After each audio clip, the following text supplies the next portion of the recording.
কিভাবে বাংলাদেশ এবং পাকিস্তানের জনগণের মধ্যে সম্পর্ক স্বাভাবিক করা যায় তা নিয়ে বিএনপি চেয়ারপারসন খালেদা জিয়ার সঙ্গে আলোচনা করেছেন ঢাকায় সফররত দেশটির উপপ্রধানমন্ত্রী ইসহাক দার।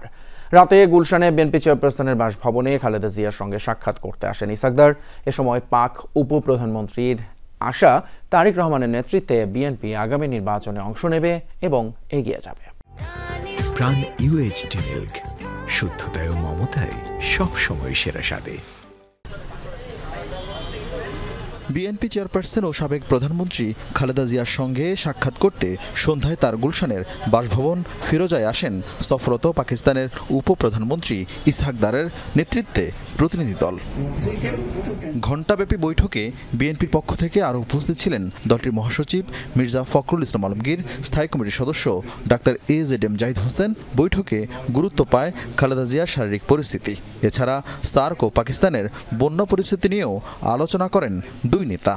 শারীরিক অবস্থা নিয়েই ওনারা কুশল বিনিময় করেছেন এবং একজন আরেকজনের খোঁজ নিয়েছেন এবং এক একজন সুস্থ থাকার জন্য উনিও দোয়া চেয়েছেন, ওনারাও দোয়া করছেন এবং করবেন।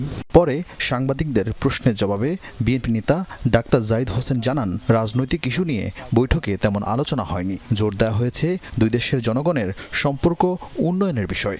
স্বার্থ সংশ্লিষ্ট বিষয়ে ভবিষ্যতে যাতে দুদেশের মানুষের সাথে আরও আপনার সম্পর্ককে স্বাভাবিকরণ এবং একই আন্তর্জাতিক অঙ্গনে যাতে সবাই মিলিতভাবে কাজ করতে পারে।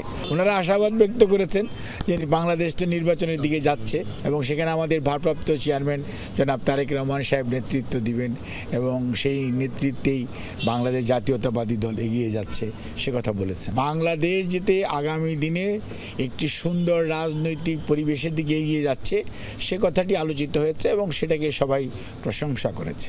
2018 সালে কারাবন্দী হওয়ার পর বিএনপি চেয়ারপারসন খালেদা জিয়ার সঙ্গে এই প্রথম কোনো দেশের মন্ত্রী পর্যায়ের কোনো নেতা সাক্ষাৎ করলেন। আরিফিন শাকিল, যমুনা নিউজ, ঢাকা।